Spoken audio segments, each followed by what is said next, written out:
রূপগঞ্জের ১ নং ওয়ার্ড বিএনপির ইফতার ও দোয়া মাহফিল অনুষ্ঠিত। রূপগঞ্জ প্রতিনিধি রনি আহমেদের পাঠানো ভিডিও ও তথ্যচিত্রে বিস্তারিত। নারায়ণগঞ্জের রূপগঞ্জ উপজেলার সদর ইউনিয়ন ১ নং ওয়ার্ড বিএনপির উদ্যোগে ইফতার ও দোয়া মাহফিল সম্পন্ন হয়েছে। বুধবার সন্ধ্যা ৬টায় উপজেলার সদর ইউনিয়ন পূর্বাচল উপশহর ১১ নং সেক্টরে কুমারটেক এলাকায় এ দোয়া ইফতার মাহফিল সম্পন্ন হয়। এ সময় বিএনপির চেয়ারপারসন বেগম খালেদা জিয়ার রোগ মুক্তির কামনার দোয়া করা হয়।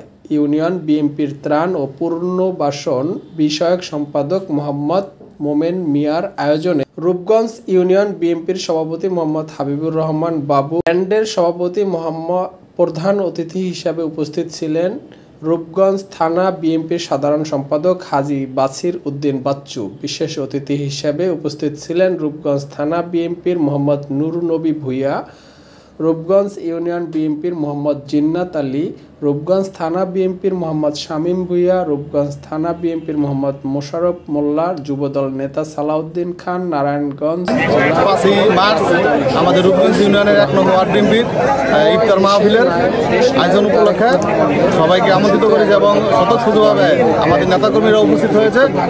আর আমাদের বিশেষ করে আজকে আমাদের এই ইফতার মাহফিলে আমাদের দেশনেত্রী বেগম খালেদা জিয়ার রোগ মুক্তি কামনা করে দোয়া। বিএনপির কোন দেহি ইদানিং আমার বিএনপির কোন দেহি আওয়ামী লীগের দলীয় আওয়ামী লীগের নেতৃত্বের পাশে তারা ঘুরে। তারা যদি আমার বিএনপির কোন কর্মী আওয়ামী লীগের নেতার পাশে ঘুরেন, তাদেরকে আমাদের ইউনিয়নের তাদের রাখা হবে না। এবং আগামী যত বড় শক্তিশালী হোক আওয়ামী লীগ সরকার, এই বাংলাদেশও থাকবে না, থাকবে না, থাকবে না।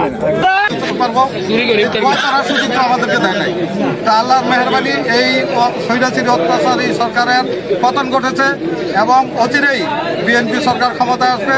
তারেক রহমান ভবিষ্যৎ আমাদের দেশের রাষ্ট্রনায়ক হবে, খালেদা জিয়া প্রধানমন্ত্রী হবে। এই যে মানুষের দোয়া, এই দোয়ার কারণেই আল্লাহ খালেদা জিয়াকে আজকে সুস্থ করে তুলেছেন। আপনারা নিশ্চয়ই খবর পেয়েছেন। برحمتك يا ارحم الراحمين.